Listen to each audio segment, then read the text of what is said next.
Good morning, everybody. How are you doing on this beautiful Sunday, the long weekend? Have you got anything awesome planned? Say hi when you're there and let me know that you are watching, and hopefully there won't be too much of a delay when people jump on and I can see comments that come through, because last week I couldn't see any of the comments and I realized why, because I had posted in the event page, not in the group. So I think I've got it right this week. So when you jump on, say hello. And so this week's topic for discussion and training is all about self-care.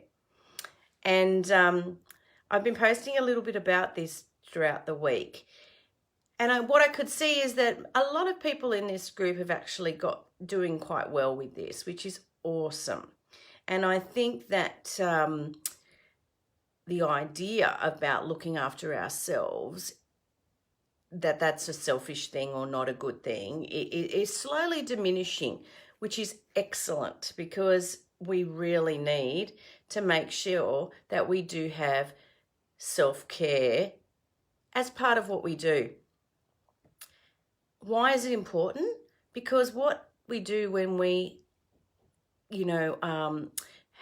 do self-care is that we fill our bucket, okay? We fill our energy, we fill our good vibes, we fill up our feel good so that we can keep going, okay? Because when our bucket is empty and we feel very depleted and we give all the time, we get to a point where there's not much left, and we could even get to burnout. And we want to prevent that from happening. So I have a couple of tips for you in how you can start making this happen for you, and also a couple of ideas that you can do. But I think most people in the group are pretty well equipped with what they can do for self-care. And, it's really not a difficult task. Anything that makes you feel good is a self-care, okay? Filling your cup, filling your bucket, filling your tank. So my first tip is that you need to be aware, self-aware of how you are feeling, what your body is telling you, the signs. Are you feeling really tired and depleted and lacking in energy and lacking in motivation and vibe? If you are noticing those things, then it's time for you to do something that's going to help you fill that bucket, bring up your self-care. Okay, so that's my first tip, being really self-aware of what your body is telling you. My second tip is to make this happen for you is schedule it into your week. Okay, whether you do, a daily meditation, whether you have, a day where you have completely no work, however it works for you in your life and in your schedule, you need to schedule it in. So just like you schedule in your work hours and your other non-negotiables like family time or doing things with the kids or exercise, whatever it is for you, you need to also schedule in your self-care time, okay? And that doesn't just mean the times that you go get your hair and your nails done or anything like that. Think about things that really might be just sitting and reading a book, might be just sitting out in the sun. It might be getting a massage. It might be sitting down with a cup of coffee or a tea and in the dead of silence. Okay?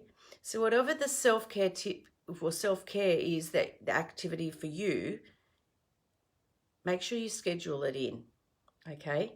Because that's really, really important. So we've got self-awareness, schedule in the self-care tip, and the third thing is that you need to, I guess I've kind of mentioned it already, is that pick anything that makes you feel good, okay? And I gave you some examples the other day in a couple of my posts. It could even be picking up the phone and talking to a friend, going out for a coffee, having a glass of wine, whatever it is for you that makes you feel good, that lifts your energy, your vibration, makes you feel like you're replenishing yourself, do it. Okay? Really, really important, guys, to make sure that you look after yourself, because the way that I learned to look at it was like this, especially if you're a mum, okay? We tend to put everybody else and everything else first. And when we do that, it's very easy and very quick for our levels to deplete. But what I learned was that when you do this, everything else around you starts to fall or starts to not work as efficiently as you would like it to. So looking after you is really important, because there's a ripple on effect. If you as the mum is not coping, is not well, it affects the family. So it's really important, mamas out there, okay, to look after you. So like for me this morning, I had a bit of a sleep in. I have had a very lazy Sunday, and then I'll get back to doing some more packing. But I'm just taking my time. And I'm also bringing in a lot of, when we talked about a couple of weeks ago, the feminine and masculine energies, bringing in that feminine energy. You know, what do I feel like doing today? What do I feel like I want to pack today? So I'm trying to take the masculine side out of moving house and everything and bringing that feminine flow to it. Okay, what do I feel that I want to do today? Do I feel like packing that today? Rather than working off a list and a structure. Okay, so think about that too. What self-care things can you do that will bring about your feminine energy? Okay. All right, lovely people. I hope you have a fantastic rest of the long weekend. Enjoy, get lots of self-care in this weekend, because that's what it's all about. Resting, relaxing, soaking it all in, filling up that cup. Hey G, thank you. Love you too. So please make sure that you do this. Look after yourself and fill that cup so that you can be the best that you can be for everybody else. Because remember, it has that ripple effect. All right, and next Sunday I will be back with another topic, and I'll post that up in the group for you shortly. All right, have a good one. Bye.